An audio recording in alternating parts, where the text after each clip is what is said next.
Haleluya, puji Tuhan, salam sejahtera Bapak Ibu, keluarga besar GPD El Shaddai Magelang yang luar biasa di dalam Tuhan. Mari hari ini kita bersama-sama menikmati kembali makanan rohani kita, yaitu firman Tuhan.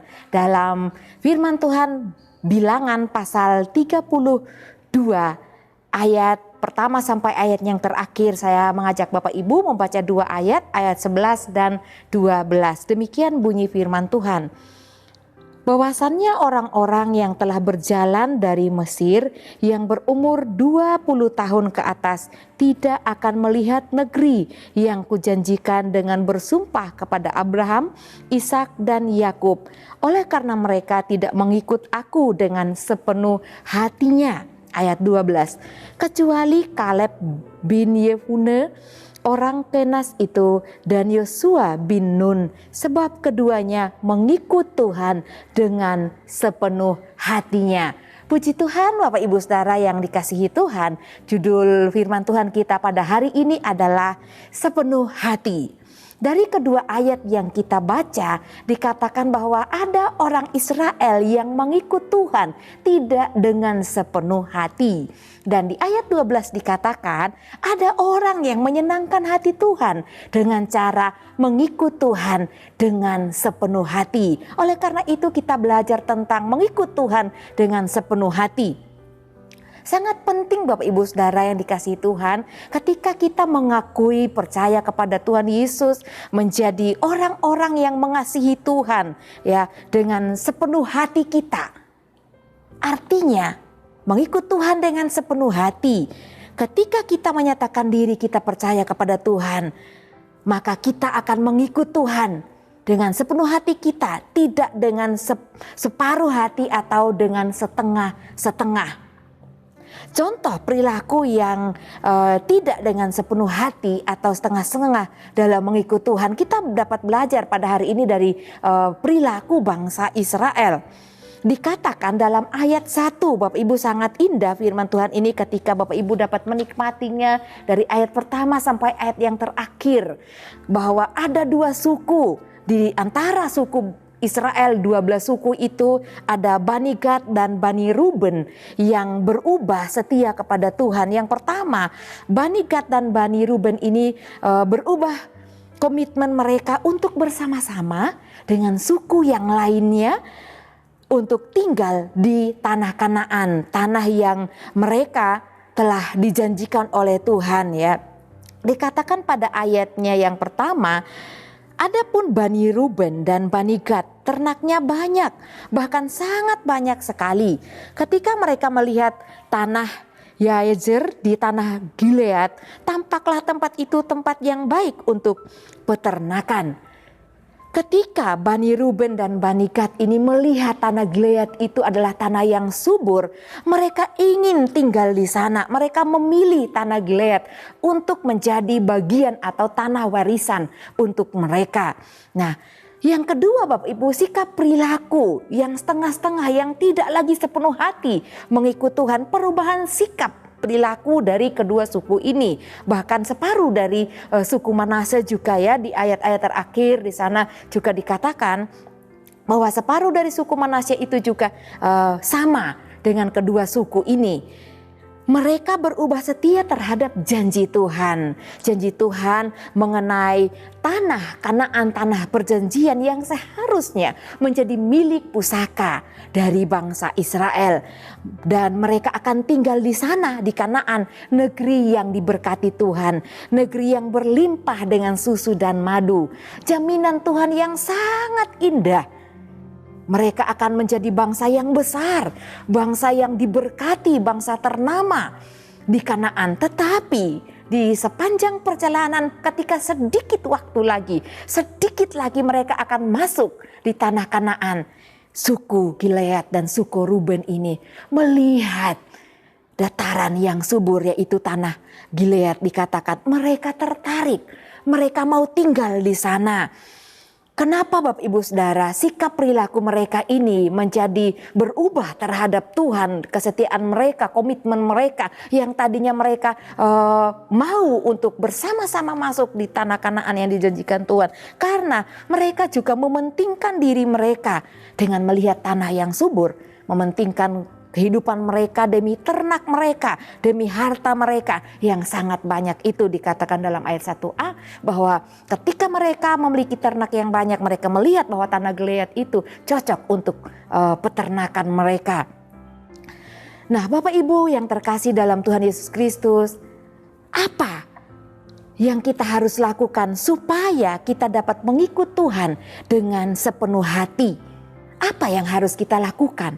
Apakah ketika kita mengiring Tuhan sepanjang perjalanan iman kita, dengan keputusan kita sendiri, kita dapat merubah keputusan kita untuk mengikut Tuhan setengah-setengah dan separuh waktu kita atau separuh hati kita mengikut Tuhan? Bukan demikian. Apa yang harus kita lakukan supaya kita dapat mengikut Tuhan dengan sepenuh hati kita sampai akhir hidup kita? Yang pertama, Bapak Ibu, belajar dari apa yang dilakukan oleh suku Gad dan Ruben dan juga separuh dari suku Manasye. Yang pertama, kita harus hati-hati dengan apa yang kita lihat. Tadi dari suku Gad dan Ruben, mereka melihat tanah Gilead itu subur dan mereka meminta kepada Musa supaya mereka ditempatkan, diberikan tanah itu menjadi hak warisan mereka turun-temurun. Dan ada banyak yang mereka bicarakan dengan Musa di dalam ayat-ayat ini, Bapak Ibu. Awalnya Musa tidak melepaskan mereka untuk tinggal di tempat itu karena mereka harus ikut berperang sampai merebut tanah Kanaan. Dan karena pertimbangan Musa dengan mereka menyatakan diri mereka akan ikut berperang bersama saudara mereka suku yang lainnya untuk merebut tanah Kanaan, sehingga Musa mempertimbangkan dan memberikan tanah itu kepada mereka setelah mereka menggenapi janji mereka untuk ikut berperang merebut tanah Kanaan. Hati-hati dengan apa yang kita lihat. Apa yang dilihat oleh mata kita kadang-kadang dapat menyesatkan perjalanan iman kita di hadapan Tuhan. Di dalam ayat firman Tuhan, Matius pasal 6 ayat 22 dikatakan, mata adalah pelita tubuh kita, dan jikalau mata kita ini baik maka teranglah seluruh tubuhmu, dikatakan. Jika matamu jahat maka gelaplah seluruh tubuhmu. Hati-hati dengan apa yang kita lihat, mungkin menarik, mungkin baik untuk kita nikmati, untuk kita menjadikan bagian dalam hidup kita. Terkadang itu tidak sesuai dengan kehendak Tuhan. Kehendak Tuhan bagi suku Ruben dan Gad seharusnya mereka masuk dan tinggal di tanah Kanaan yang telah dijanjikan oleh Tuhan, yang telah dipersiapkan oleh Tuhan. Apalagi yang kita harus hati-hati dengan apa yang dilihat oleh mata kita. Tentang karir, Bapak Ibu, pekerjaan. Mungkin ketika Tuhan telah mempercayakan kita di satu bidang pekerjaan, tapi kita lihat pekerjaan yang lain itu lebih menghasilkan, lebih menjanjikan. Ya, meskipun kita harus mengorbankan iman kita karena kenyataannya banyak anak-anak Tuhan demi pekerjaan, demi penghasilan yang lebih tinggi, mereka mengorbankan iman mereka. Demi kedudukan, mereka juga dapat mengorbankan iman mereka di hadapan Tuhan, menyangkal Tuhan Yesus dan memilih mengikuti iman yang lain. Oleh karena itu, kita harus hati-hati dengan apa yang kita lihat. Yang kedua, termasuk jodoh, Bapak Ibu Saudara, ya. Bagi Bapak Ibu yang memiliki putra-putri yang mungkin sudah dewasa, harus akan berkeluarga, hati-hati. Karena pilihan kita yang dilihat oleh mata kita itu dapat membuat kita bertolak belakang dengan apa yang seharusnya kita lakukan di hadapan Tuhan.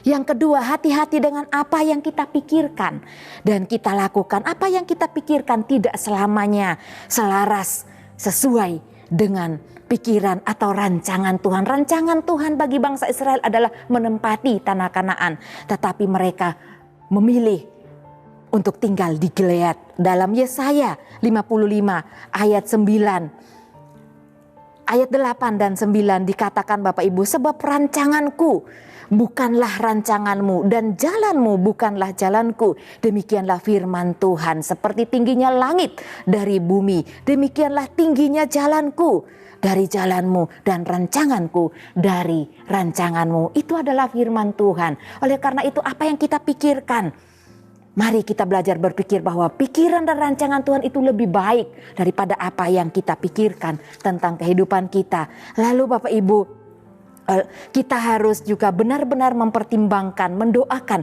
sebelum mengambil keputusan dan langkah selanjutnya di dalam kehidupan kita. Yang ketiga, kita harus hati-hati dengan apa yang kita lakukan, yang kita kerjakan. Ketika kita ikut Tuhan, kita harus menomorsatukan Tuhan, tidak menduakan Tuhan. Ketika kita mau beribadah Bapak Ibu, terkadang kita memberikan waktu yang sisa kepada Tuhan. Iya, kalau pekerjaan telah selesai, atau mungkin usaha toko mungkin sudah tutup. Kalau masih ramai, akhirnya kita memilih untuk tetap melakukan pekerjaan kita ketimbang melakukan ibadah kita di hadapan Tuhan. Kadang-kadang pun kita hitung-hitungan waktu dengan Tuhan untuk beribadah kepada Tuhan.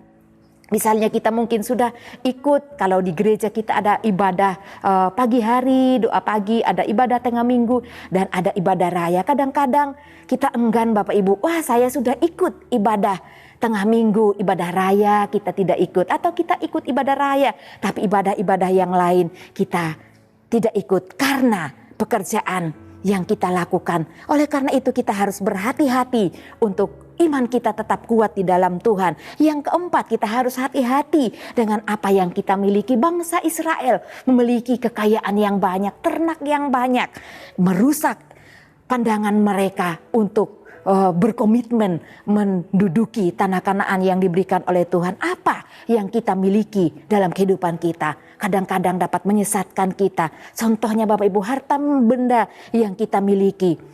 Kadang-kadang karena kita ingin menjaga apa yang kita miliki, kita menomorduakan Tuhan, dan itu pun dapat membuat kita lari dari kehendak Tuhan yang sebenarnya. Firman Tuhan dalam Matius 6 ayat 21 dikatakan, di mana harta kita berada, disitulah hati kita berada. Karena di mana hartamu berada, disitulah juga hatimu berada. Firman Tuhan mengatakan demikian. Oleh karena itu, lebih banyak mengetahui firman Tuhan akan sangat baik, karena firman Tuhan dapat menolong kita untuk kita tetap mengikut Tuhan dengan sepenuh hati kita, menghindarkan kita dari hal-hal yang dapat membuat kita untuk jauh dari kehendak Tuhan yang sebenarnya. Puji Tuhan, Tuhan Yesus memberkati. Mari kita sama-sama menutup renungan kita dalam doa. Terima kasih Bapa yang baik, kami mengucap syukur kepadamu Tuhan. Engkau Allah yang menjadi kekuatan dan penolong dalam hidup kami. Kami mohon pertolonganmu Tuhan untuk kami tetap setia di dalam iman kami, kepercayaan kami, dan hal-hal yang benar yang harus kami lakukan di hadapan-Mu. Sebab kami adalah umat-Mu yang Engkau kasihi. Kami mau terus berkomitmen mengikut Tuhan dengan sepenuh hati kami. Keluarga GPD El Shaddai mau Magelang, mau bersyukur kepada Tuhan dengan segenap hati, mau menceritakan segala perbuatan-Mu yang ajaib, mau bersuka cita dan bersukaria karena Engkau bermazmur bagi nama-Mu, ya Maha Tinggi. Terima kasih Bapa yang baik. Kami mengucap syukur dan berdoa di dalam nama Tuhan Yesus Kristus. Haleluya. Amin.